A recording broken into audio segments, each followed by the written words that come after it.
अस्सलाम वालेकुम। वेलकम है आप सबका हमारे इस यूट्यूब चैनल जहांगीर सेज में। तो जैसा आप सभी बच्चों को पता ही होगा कि जेके बोपी ने आज बीएससी नर्सिंग, बीएससी पैरामेडिकल और बीएससी टेक्नोलॉजी कोर्सेज का जो हमारा रिज़ल्ट है वो आज रिलीज़ किया है। तो आई होप कि आप सभी बच्चों ने अपना रिज़ल्ट देखा ही होगा, आपने अपनी स्कोर वगैरह और रैंक वगैरह चेक की होगी। इंशाल्लाह आपका रिज़ल्ट भी अच्छा ही आया होगा। तो आज हम इस वीडियो में दो अपडेट्स यहाँ पर आपके साथ शेयर करेंगे। ये इंपॉर्टेंट अपडेट्स रहने वाले हैं सभी स्टूडेंट्स के लिए। तो पहली अपडेट ये है कि अगर आपकी कोई करेक्शन है एप्लीकेशन फॉर्म में, जिस टाइम आपने रजिस्ट्रेशन की थी, यानी कि जिस टाइम आपने अपना एप्लीकेशन फॉर्म सबमिट किया था, अगर आपकी कोई करेक्शन रही होगी उस टाइम पे, चाहे आपके प्रेफरेंसेस के रिगार्डिंग हो, चाहे आपकी नेम के रिगार्डिंग हो, तो वो आपने कैसे ठीक करना है, ये एक अपडेट है। दूसरी अपडेट यह है कि यहाँ पर बच्चे ये बोल रहे थे कि जब हमने आंसर की चेक की थी, जो कि जेके बोपी ने उस टाइम पे रिलीज़ की थी, जब हमने अपना एंट्रेंस दिया था, ऑफिशियल आंसर की जब हमने चेक की थी, तो उस पर हमारा स्कोर जो था वो ज़्यादा बन रहा था। लेकिन आज जब हमारा मेरिट लिस्ट आया है, हमारी जो पॉइंट्स है वो उससे कम बन रहे हैं। तो इस केस में आपने क्या करना है वो भी हम आज इसी वीडियो में डिस्कस करेंगे। उससे पहले अगर आप चैनल पे नए हो, सब्सक्राइब ज़रूर करना और टेलीग्राम ग्रुप भी ज्वाइन करना, लिंक आपको नीचे डिस्क्रिप्शन बॉक्स में मिलेगी। तो चलिए वीडियो को स्टार्ट करते हैं।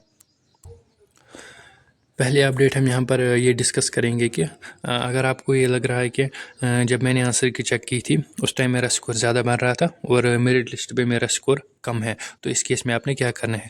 लेकिन जहाँ तक मुझे लगता है कि जब आपने आंसर की चेक की होगी, आपने खुद काउंटिंग वगैरह में कुछ खुद ही गलती की होगी।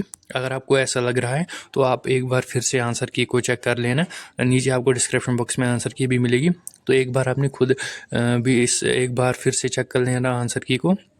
शायद मुझे लगता है कि आपने जिस टाइम आपने ऑफिशियल आंसर की चेक की होगी उस टाइम आपने खुद काउंटिंग में कोई गलती की होगी। लेकिन अगर आपको लगता है कि मैंने काउंटिंग में कोई भी गलती नहीं की है, मैं अपनी जगह पे सही हूँ, तो इस केस में आपने क्या करना है। अगर आप कश्मीर से हो तो आपको विज़िट करना होगा श्रीनगर बोपी ऑफिस, और अगर आप जम्मू डिवीज़न से हो तो आपको विज़िट करना होगा जम्मू बोपी ऑफिस।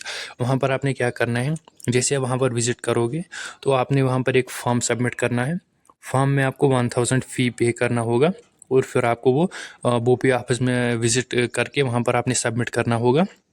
तो जैसे ही आप अपना फॉर्म सबमिट करोगे तो वहाँ पर जो आपकी ओएमआर शीट है उसको फिर से रीचेक किया जाएगा, और अगर आपका रिज़ल्ट गलत बोपी ने डिक्लेयर किया होगा तो इस केस में वो आपका फिर से रिज़ल्ट डिक्लेयर करेंगे और आपको सारे पॉइंट्स दिए जाएंगे जितने आपने लिए थे जिस टाइम पे आपने अपना एंट्रेंस दिया था। तो ये पहली अपडेट थी हमारी। तो आप इस केस में आपने घबराना नहीं है, लेकिन अगर आप मेरा मानो तो आप आंसर की फिर से चेक कर लेना, क्योंकि काउंटिंग वगैरह में खुद भी गलती हो सकती है।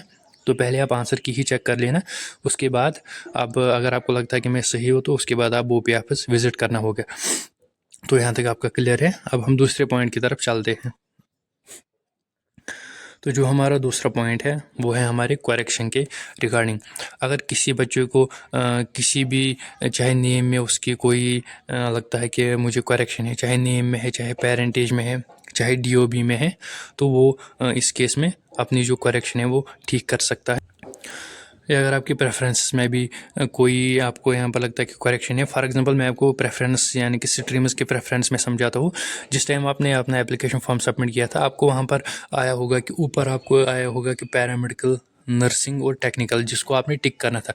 किसी बच्चे ने खाली बीएससी नर्सिंग के लिए टिक किया होगा, किसी बच्चे ने खाली पैरामेडिकल के लिए टिक किया होगा।